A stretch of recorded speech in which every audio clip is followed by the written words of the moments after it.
خلق چې هغه ډېر بېدینه وو او د الله کتاب په هغوی باندې اثر نه دی کړی، نو سبا دغه د رب العالمین کتاب په دې خلقو گواهی کوي او پیغمبر علیہ السلام به قیامت کې وایي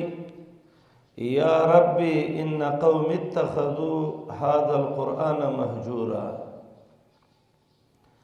رب العالمین زما قوم الله دا کتاب بد عمل پرېښی و، الله عمل یې پې نه و کړی. که چېرته موږ ورونو د الله دې کتاب له صحیح غاړه ورکړه او د رب دا کتاب هم یاد که او په دې باندې من عمل وکړه، نو تاسې په الله یقین وکئ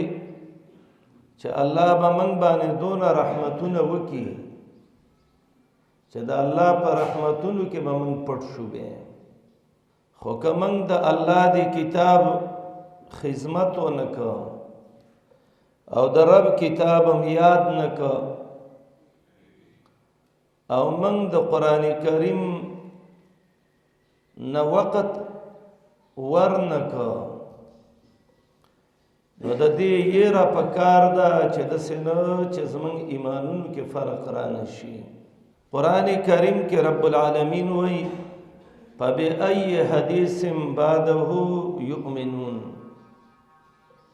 چې کله خلق په قرآن باندې ایماندار نشو نو بل به داسې کومه خبره وي چې په هغې د انسان ایمان برابر شي. موږ به د الله کتاب ویو، د رب په کتاب به ایمان برابر وو.